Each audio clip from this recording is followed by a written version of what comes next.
તો નમસ્તે વિદ્યાર્થી મિત્રો, ફરી એક વખત તમારા સૌનું હાર્દિક સ્વાગત છે આપણા સૌની સૈયારી યુટ્યુબ ચેનલ કે જીપી ઓફિશિયલ યુટ્યુબ ચેનલ પર. આજે આપણે વાત કરીશું વિદ્યાસહાયકની જે પણ ભરતી છે એના ઉપર કે ભાઈ વિદ્યાસહાયકની ભરતી બાબત ચોથા તબક્કાની જાહેરાત કરેલી છે મિત્રો. તો મિત્રો આપણે ધોરણ 1 થી 5ની જો વાત કરવામાં આવે તો ધોરણ 1 થી 5માં ચોથા તબક્કાની જે પણ મોટી જાહેરાત કરી છે તમામનો ભાઈ વારો આવવાનો છે. હવે મેં એમ શા માટે કીધું ભાઈ તમામનો વારો આવશે, તો ભાઈ 1 થી 5નો જે પણ ત્રીજા નંબરનો તબક્કો આવેલો હતો સોરી મિત્રો, એમાં 51.95 તો નીચે ઉમેરી ગયું છે, પરંતુ આનાથી નીચા માર્ક હશે તો વારો આવશે. તો પહેલાં તો જગ્યા કેટલી ખાલી છે ને તમને બતાવી આપું, જેથી કરી તમને ખબર પડી શકે કે ભાઈ કઈ કેટેગરી માટે છે અને કેવા ઉમેદવારો. અમુક કેટેગરી છે કે જેમાં તમામનો વારો નહીં આવે ભાઈ. અમુક કેટેગરીમાં જે પણ અપંગ સિવાયના પીએચ સિવાયના જે પણ પુરુષ ઉમેદવાર છે એનો વારો નહીં આવે, ફક્ત અને ફક્ત પીએચના ઉમેદવારોનો જ વારો આવશે. એ પ્રમાણે પહેલાં તો બધી ડિટેલ છે તમને આપી દઉં, એના પછી બધી માહિતીની ચર્ચા કરીએ. એ પહેલાં જો ચેનલ પર નવા હોય તો ખાસ કરી જીપી ઓફિશિયલ યુટ્યુબ ચેનલને સબસ્ક્રાઇબ કરી બેલ નોટિફિકેશન ઓન રાખજો. જો આ વિડીયો પસંદ આવે તો વિડીયોને એક લાઇક કરી તમારા બધા મિત્રો સુધી શેર કરવાનું પણ ભૂલતા નહીં. તો મિત્રો પહેલાં તમારી પાસે એક ફોટો આવેલો છે કે જેની જાહેરાત કરવાનું કીધેલું છે, એટલા માટે આ ફોટોની જાહેરાત કરીએ છીએ.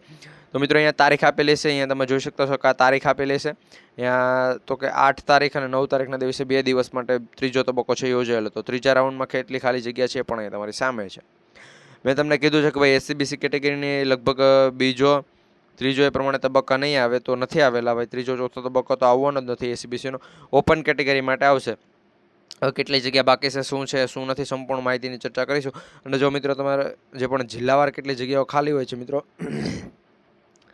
જિલ્લાવાર કેટલી જગ્યા ખાલી છે, કઈ કેટેગરીની જગ્યા ખાલી છે. અહીંયા ઓપનમાં 573 જગ્યા ખાલી છે. તો મહિલાની કેટલી, કે જિલ્લાવાર કેટલી મહિલાની, પુરુષની કેટલી અને પીએચ કેટેગરીની કેટલી, આ પ્રમાણે જો મિત્રો ડેટા જોતા હોય તો કોમેન્ટ બોક્સ ઓન હશે, કોમેન્ટ બોક્સમાં ઓપન લખી દેજો, ઓપન કેટેગરીવાળા.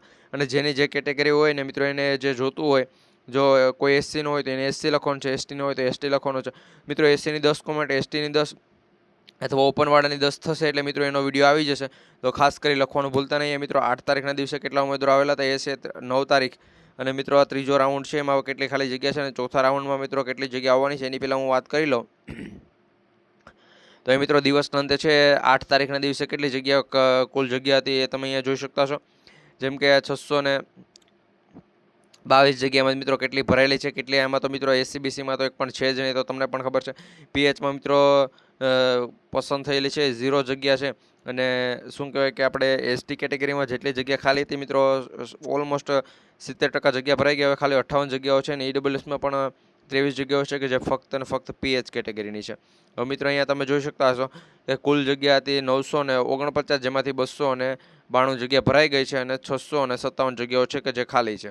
એના પછી જો મિત્રો એના પછી જો મિત્રો વાત કરવામાં આવે તો એસસી અને ઈડબ્લ્યુએસ કેટેગરીમાં હવે પીએચની જગ્યા બાકી રહેલ છે. પીએચ કેટેગરીની જ મિત્રો ખાલી જગ્યા છે. બાકી હાજર ટોટલ 292 ઉમેદવારો થયા હતા. બાકી મિત્રો 657 જગ્યા ખાલી છે.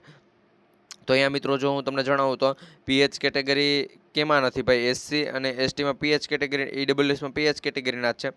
એસટી અને ઓપનમાં પીએચના અને બધા ઉમેદવારો પણ છે. તો મિત્રો આ પ્રમાણે સંપૂર્ણ ડેટા છે. હવે મિત્રો જિલ્લાવાર છે એ કેટલી જગ્યા ભરાયેલી છે, કેટલી જગ્યા ખાલી છે એના પર જો વિડીયો જોતો તો ખાસ કરી કોમેન્ટ સેક્શન ઓન હશે, કોમેન્ટ કરી દેજો, કેટેગરી લખી દેજો અને ચેનલ પર નવા હોય તો સબસ્ક્રાઇબ કરી આ વિડીયો બધા મિત્રો સુધી શેર કરવાનું ભૂલતા નહીં.